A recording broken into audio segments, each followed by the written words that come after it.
नमस्कार, 10 का दम देख रहे हैं आप। मैं हूं आपके साथ दीपाली। बात करते हैं यूपी फोर्स ने किया नाकाम शरीयत का प्लान। यूपी एटीएस को मिली बड़ी सफलता जिसमें मुजाहिदीन आरबी बना रहे 4 आरोपी को गिरफ्तार कर लिया गया है। शरीयत लागू करने की साजिश रच रहे थे ये लोग, टारगेट किलिंग की कर रहे थे। ये पूरी प्लानिंग गैर मुस्लिम धर्मगुरु की हत्या की प्लानिंग थी। पाकिस्तानी संगठन के संपर्क में ये आरोपी थे।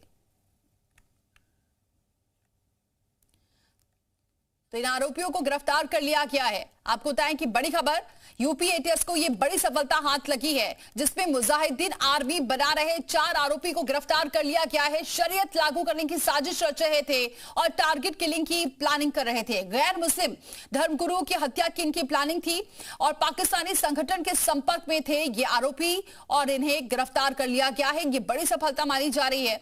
आगे की पूछताछ जारी है। कहां से तार जुड़े हुए हैं, पाकिस्तानी संगठन के संपर्क में थे ये आरोपी और पूरी जो प्लानिंग क्या थी उसके बारे में आगे की जानकारी जुटाई जा रही है। लेकिन ये 4 संदिग्ध हैं। यूपी एटीएस ने इन चारों संदिग्धों को गिरफ्तार किया है। तो बड़ी खबर आपको बताएं, यूपी एटीएस ने ये 4 संदिग्ध को गिरफ्तार किया है। लखनऊ से बड़ी खबर, अकरम, सफी, तौहीद, कासिम को गिरफ्तार कर लिया गया है। फोन लाइन पर तुषार, ये 4 संदिग्धों को गिरफ्तार किया गया है। बड़ी सफलता मानी जा रही है क्योंकि इनके जो तार है वो पाकिस्तानी संगठन से भी जुड़े थे। और क्या डिटेल सामने आ रही है? बिल्कुल देखिए, और अब एटीएस इनसे पूछताछ भी कर रही है। आपको बताऊं तो पूछताछ में ये खुलासा हुआ है कि हिंदू धर्म गुरुओं को टारगेट किलिंग का इनका साजिश था। ये चारों जो युवक गिरफ्तार हुए हैं, एक सुल्तानपुर का, एक सोनभद्र का, एक कानपुर का और एक रामपुर का, ये हिंदू धर्म गुरुओं को मारना चाहते थे।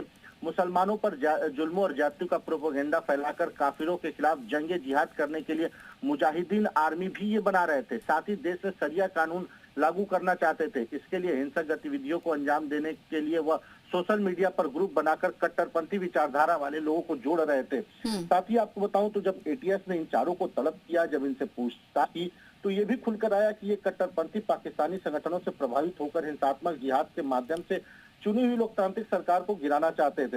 हथियार के बल पर शरिया कानून लागू करने की इनकी योजना थी। इसके अलावा जगह जगह मीटिंग कर रहे थे और विभिन्न सोशल मीडिया ग्रुप बनाकर ऑडियो और वीडियो से संदेश भेजकर लोगों को उकसा रहे थे। साथ ही आपको बताऊं, एटीएस ने जब जांच किया तो इसमें एक और बात खुलकर सामने आई कि ये जो थे, इनके पास से 5 मोबाइल मिले, Aadhaar card, PAN card, debit card, credit card, PhonePe scanner, और उस पे कई ऐसी आपत्तिजनक चीजें मिली जो ये साफ बताती हैं कि इनका मंसूबा क्या था और इनका पाकिस्तानी कनेक्शन क्या था। इनको हिंदू धर्म गुरुओं को। ठीक है तुषार, आप बने रहे हमारे साथ। पूर्व डीजीपी हमारे साथ जुड़ चुके हैं, विक्रम जी। विक्रम सर जी, बहुत स्वागत है हमारे साथ जुड़ने के लिए। सर, जिस तरीके से लगातार हम देख रहे हैं ये कार्रवाई हो रही है और ये एक बड़ी कार्रवाई मानी जा सकती है, बड़ी सफलता मानी जा सकती है क्योंकि चारों संदिग्धों को गिरफ्तार किया गया है और इनका जो मंसूबा था उसे नाकाम किया है।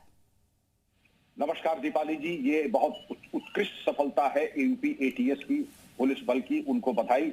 लेकिन काम अभी शुरू हुआ है। इनके खतरनाक मंसूबे, शरिया कानून लागू करना और हमारे धर्म गुरुओं की हत्या करना, सांप्रदायिक वैमनस्य पैदा करना, हिंदू त्योहारों के ऊपर एक काला साया डाल देना और एक तरीके से जो संवैधानिक व्यवस्था है उसको छिन्न भिन्न कर देना।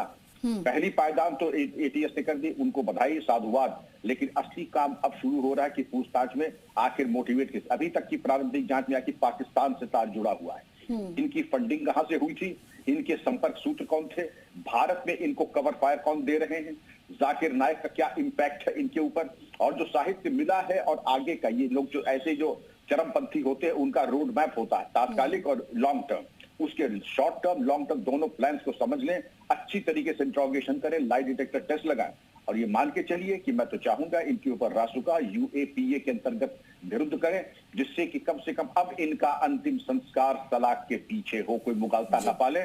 शरिया में ये भी है कि ऐसे लोग जो हैं वो शहादत के जज्बे से चलते हैं। तो अब इनके मंसूबे पूरे कर दीजिए। अगर ये जाना चाहते हैं 72 हूरों के पास तो इनको निराश मत कीजिएगा। लेकिन सर, ये आप मानेंगे कि पिछले कुछ दिनों से हम देख रहे हैं कि ये पूर्वांचल की तरफ ये ज्यादा इस तरह से संदिग्ध पकड़े जा रहे हैं और जिनका कनेक्शन सामने आ रहा है, जिनके मंसूबे बहुत खतरनाक हैं।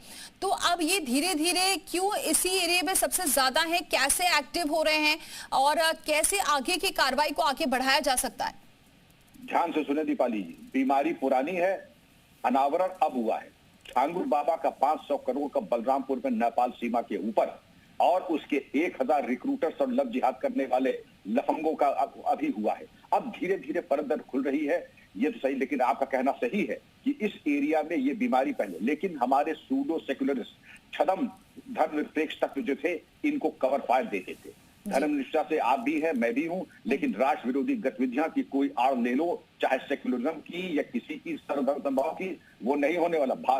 इंडिया फर्स्ट, भारत प्रथम, और इसके ऊपर कोई आएगा तो एटीएस एसटीएफ निपटा भी देगी बड़े कायदे से। लेकिन इस चीज का अनावरण दीपाली जी पहले होना चाहिए था।